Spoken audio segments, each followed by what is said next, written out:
Hi, this is Chrissy Incognito with another episode. Now, you might be wondering why I'm incognito. This is my alter ego that can say things that I cannot otherwise say unless I was incognito. So, thank you for joining me.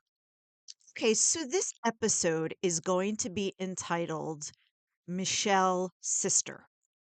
So I had referenced my sister on another episode and her cluster B personality. Now, I'm not going to talk about it so much, but I am going to insert a little ditty about what it is. Okay. It's just basically it's personality disorder.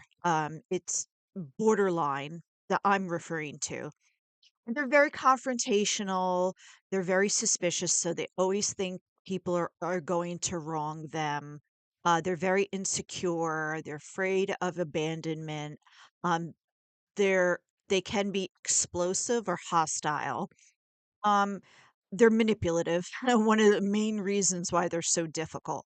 Now, unlike other psychiatric disorders or issues, personality uh, disorders cannot really be treated with medicine because, as I mentioned in another episode, so my mental illness is organic, which means I'm not receiving enough of the proper chemicals in my brain to evenly work.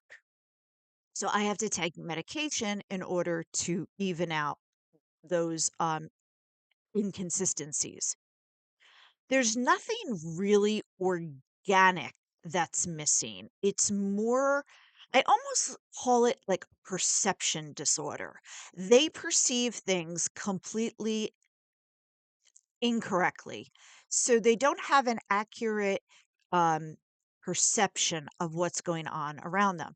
And that's part of why they say that they're suspicious. They're not like paranoid schizophrenics where they think people are in the bushes and they're gonna jump out or the government's listening and all of that kinda stuff. This is that they think that the people around them, um, are doing them harm, but it's more in a personal matter. That one's talking about me. I have to wrong them before I get wronged, right? So that's part of why I want to talk about this. So my sister always had the perception of sh unfortunately with personality disorders, they perceive people the way they see it. So meaning if I'm a deceptive person, right? I'm constantly manipulating a situation, I'm constantly doing things. Well, I don't see that other people can't be like that.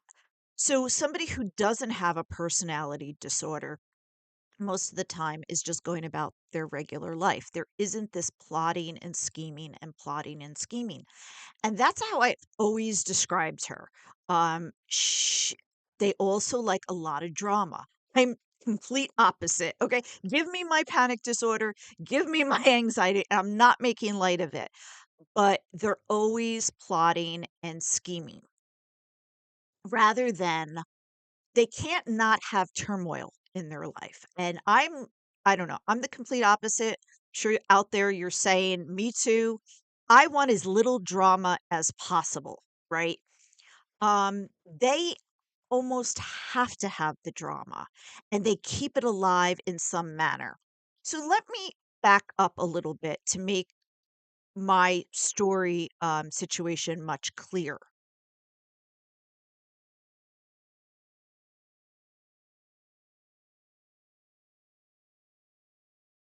So I believe that my sister's personality disorder is inherited.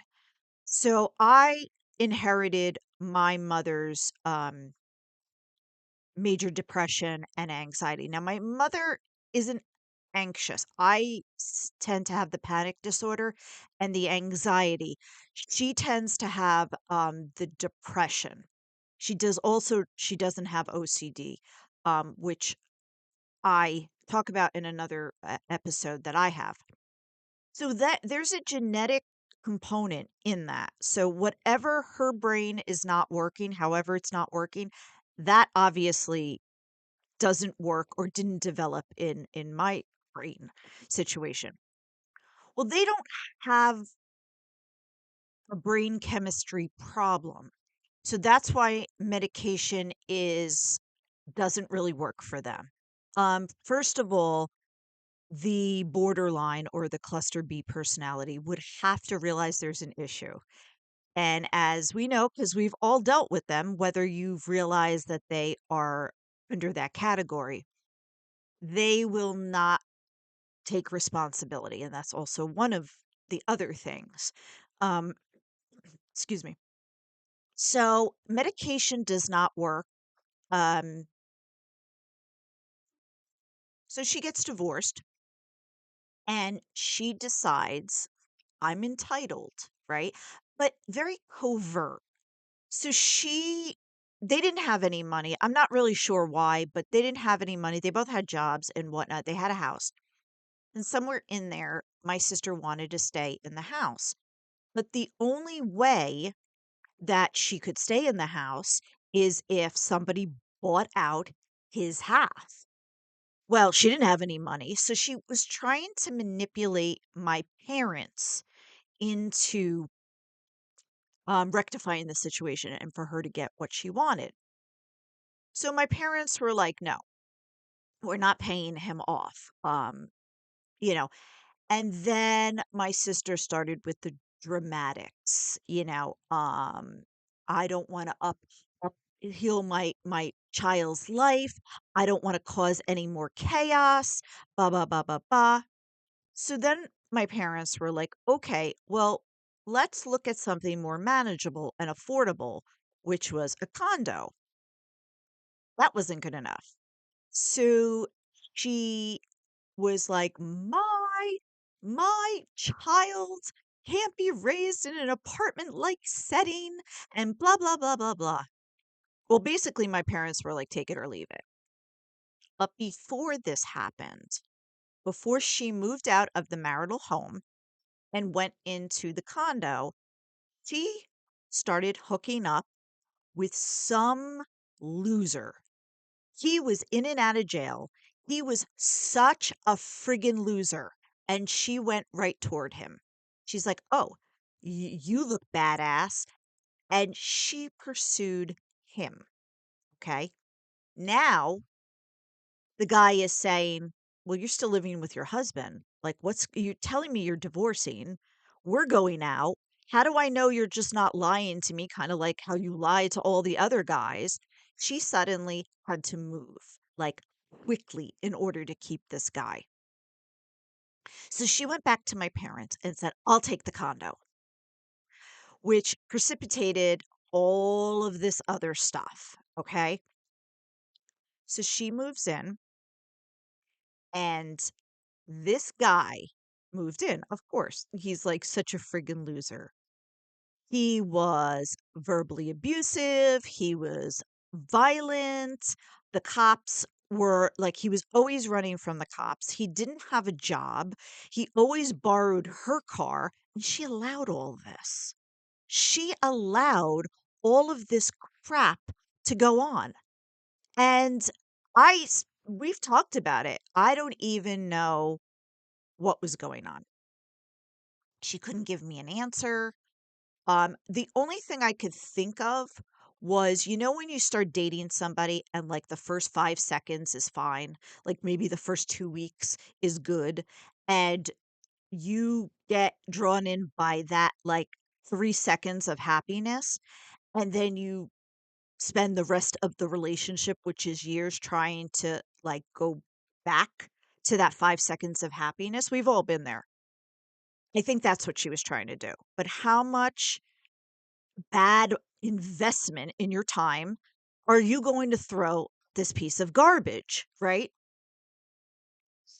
Then she became scared of him to get rid of him. So my parents are getting very angry at this point because she's not paying anything. That was not the impression that they got when they signed up for all this nonsense, for the condo and everything.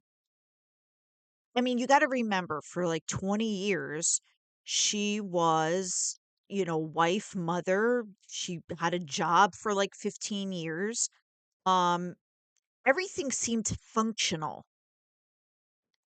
and I later said to my parents, I've been trying to tell you my entire life how she was, and you didn't see it." And we were so sheltered by my brother-in-law because he kept her over there and in control. Now she's out of control. There's nobody to control her as far as in a positive way. There's losers around. It was just a mess. So at this point, my parents kind of stopped interacting with my sister because they were so angry. Well, of course, this prompts my sister to villainize them. They think they know everything, and they're trying to make me out to be wrong, and da da da da da da da da. All of this crap. And it got worse and worse and worse. And I was put in the middle because what I wanted to do during this time period is step out. Like, I don't want to deal with her. If you choose to deal with her, that's your problem. But my mother's mental health became so fragile at this time. So I said to my father, I will stay in this situation and try to navigate it and keep her at bay as much as possible. And then it was just one thing after another, the drama, the everything. So there at some point everybody gets a turn at being villainized with these cluster B bipolar. I'm sorry, borderline. First it was my dad. Then when she did enough job on my dad, then it became my mom. Then it was her son. Then it was her ex-husband. Then it became me. And everybody has to be a villain to them because they're very suspicious.